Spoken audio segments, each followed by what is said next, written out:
नमस्ते सर, मेरा नाम अदिति सिंह है और मैं हिंदी ऑनर्स की छात्रा हूँ।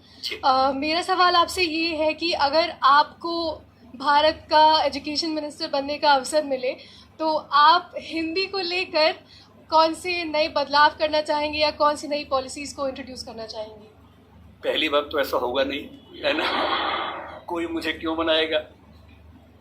लेकिन अगर मैं इस हाइपोथेटिकल सिचुएशन में चला ही जाऊं कि मैं भारत का शिक्षा मंत्री बन जाऊं, इसमें एक समस्या ये है कि भारत में शिक्षा समवर्ती सूची का विषय है। समवर्ती सूची का मतलब है कि केंद्र सरकार के पास शक्तियां सीमित हैं, राज्यों की अपनी शक्तियां हैं। तो सबसे पहली बात, मैं राज्यों पर थोपूंगा कुछ भी नहीं, मैं सारे राज्यों के शिक्षा मंत्रियों के साथ संवाद करूंगा। मैं उन सबको प्रेरित करूंगा, समझाऊंगा। मैं उनसे कहूंगा कि तमिलनाडु में मेडिकल साइंस तमिल में होनी चाहिए, कर्नाटक में कन्नड़ में होनी चाहिए, हिंदी क्षेत्र में हिंदी में होनी चाहिए, हिंदी में नहीं इंग्लिश में होनी चाहिए, ऐसी कन्नड़ प्लस इंग्लिश में होनी चाहिए, तकनीकी शब्द अंग्रेजी में रहें। और वो शिक्षा सिर्फ मेडिकल साइंस क्यों, इंजीनियरिंग भी, लॉ में भी, जुडिशरी में भी।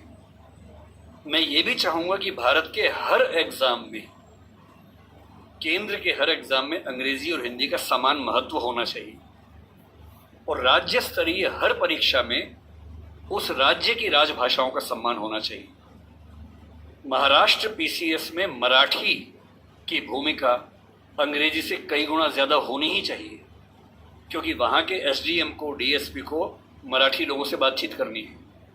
और यदि किसी राज्य में 2-3 राजभाषाएं हैं तो वहाँ की परीक्षा में उन दोनों तीनों राजभाषाओं की परीक्षा होनी चाहिए, ताकि वो व्यक्ति सेवाओं में आए जो उन भाषाओं को बोल सकता है। कुछ ऐसे प्रयास। और तीसरी बात, अभी हमें शिक्षा पर बजट हम बहुत कंजूसी से खर्च करते हैं। हमारा ज़्यादा बजट सेना पे खर्च होता है और चीज़ों पे होता है। मजबूरी वो भी है, सेना को हम नहीं छोड़ सकते, क्योंकि सुरक्षित होंगे तो पढ़ेंगे। अगर युद्ध हो गया, किताब फेंके तो मारेंगे नहीं, तो हमें ये हथियार चाहिए ही चाहिए, युद्ध तो करना ही पड़ सकता है। पर मैं चाहूँगा कि शिक्षा पर हमारा खर्च बढ़े। एक ऐसी हिंदी में समस्या क्या होती है, और ये हिंदी के साथ बाकी भारतीय भाषाओं में, आपको हर विषय में अच्छे अध्यापक ही नहीं मिलते हैं। अच्छे अध्यापक क्यों नहीं मिलते हैं? क्योंकि अच्छे कॉलेज ही नहीं है। अच्छे कॉलेज क्यों नहीं है? क्योंकि अच्छे शिक्षक पहले बने ही नहीं थे। अच्छे शिक्षक क्यों नहीं बने थे? क्योंकि उनको पता था कि नौकरी मिलेगी नहीं। अगर नौकरी इंग्लिश में ही मिलेगी तो लोग इंग्लिश मीडियम में ही पढ़ेंगे। इस बच्ची ने अभी भी कहा कि मैं अंग्रेजी माध्यम में, मुझे हिंदी ज़्यादा समझ में आती है। पर ये अंग्रेजी माध्यम में क्यों है? क्योंकि नौकरी का संकट है, एक मजबूरी है कि नौकरी इंग्लिश में मिलेगी। अगर भारत सरकार ठान ले और राज्यों की सरकारें ठान लें, अपनी अपनी भाषाओं में पढ़ाई लिखाई की संस्कृति को ठीक से विकसित करें। रामविलास शर्मा जी ने कहा था कि हर जिले में एक विश्वविद्यालय होना चाहिए अपनी भाषा में। आंध्र प्रदेश के हर जिले में एक तेलुगु विश्वविद्यालय हो, जो उस जिले की विशेषताओं को केंद्र में रखकर ज्ञान, विज्ञान, कौशल का विकास करता हो। ये हिंदी पट्टी में होना चाहिए। हर जिले में विश्वविद्यालय हो, छोटा ही हो, एक विश्वविद्यालय हो। उस जिले में खेती कैसे अच्छी हो सकती है, उस जिले में उद्योग कैसे पनपेगा, स्टार्टअप कैसे होगा, उस पर रिसर्च वहां पर हो, वहां की भाषा में हो, वहां के किसान को समझ में आती हो। और देखिए, अनुवाद की दुनिया बड़ी समृद्ध हो चुकी है। आज से 4 साल पहले गूगल ट्रांसलेट करने पे हंसी आती थी। आज क्रिएटिव ट्रांसलेशन छोड़ दीजिए, तथ्यों का अनुवाद मैं तो अक्सर लगभग रोज इस्तेमाल करता हूं।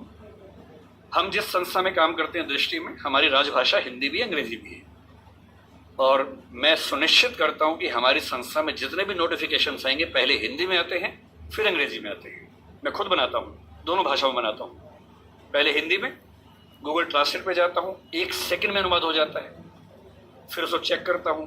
आश्चर्य आपको होगा कि पहले 40-50% सही होता था, आजकल 95-97% सही होता है।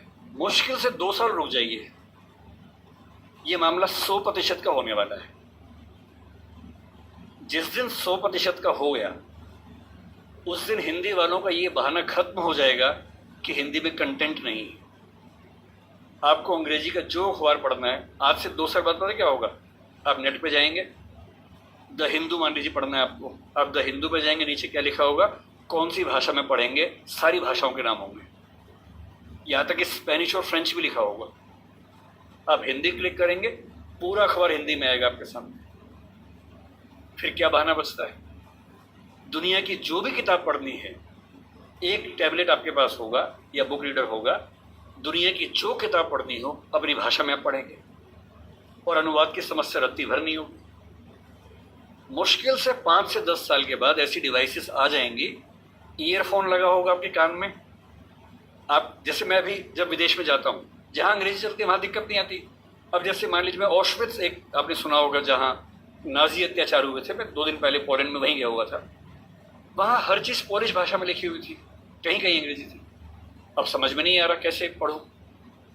गूगल ट्रांसलेट पे जाके कैमरा ऑन करना है, लैंग्वेज में आपने कर दिया पॉलिश टू इंग्लिश, आप कैमरा जहाँ जहाँ ले जा रहे हैं पॉलिश इंग्लिश में कन्वर्ट होकर दिख रही है आपको, कोई समस्या ही नहीं है। वो सारी पॉलिश लिखी है, मैं सारा अंग्रेजी में पढ़ रहा हूँ, कहीं कहीं हिंदी में पढ़ रहा हूँ, सब कुछ हो चुका है। मुश्किल से 2-3 साल बाद क्या होगा, ऐसे हेडफोन्स और माइक आ जाएंगे, आप अपने कंप्यूटर से या फ़ोन से कनेक्टेड हैं, एक पॉलिश व्यक्ति या मान लीजिए डच व्यक्ति आपसे बात कर रहा है नीदरलैंड्स का, उसको केवल डच आती है, मुझे केवल हिंदी आती है। मैंने अपने फ़ोन में डच से हिंदी सेट कर दिया, उसने अपने फ़ोन में हिंदी से डच सेट कर दिया, वो डच बोल रहा है, मेरे हेडफोन में जो माइक है वो उसको सुन रहा है, कंप्यूटर कनेक्टेड है, फ़ोन कनेक्टेड है, मेरा फ़ोन तुरंत उसको हिंदी में कन्वर्ट करके मुझे हिंदी में सुना रहा है। मैं हिंदी बोल रहा हूँ, उसे डच में सुन रहा है। और ये मैक्सिमम अगले 5 साल का मामला है। 5 साल बाद बेबीलोन की मीनार बन जाएगी। 5 साल बाद आप दुनिया की किसी भी भाषा के साहित्य को, साहित्य में थोड़ी दिक्कत आ सकती है, ज्ञान विज्ञान की बात कर लेते हैं, किसी भी भाषा के ज्ञान विज्ञान को आसानी से पढ़ सकेंगे। अगर मैं शिक्षा मंत्री बन गया, जो कि मैं नहीं बनूंगा, मैं जानता हूं, क्योंकि लोग क्लिप काट के चलाएंगे कि देखो बनना चाह रहा है ना। अगर ऐसा कभी हुआ तो मैं सुनिश्चित करूंगा भारत के हर विश्वविद्यालय में हर ज्ञान की चीज हर भाषा में उपलब्ध हो।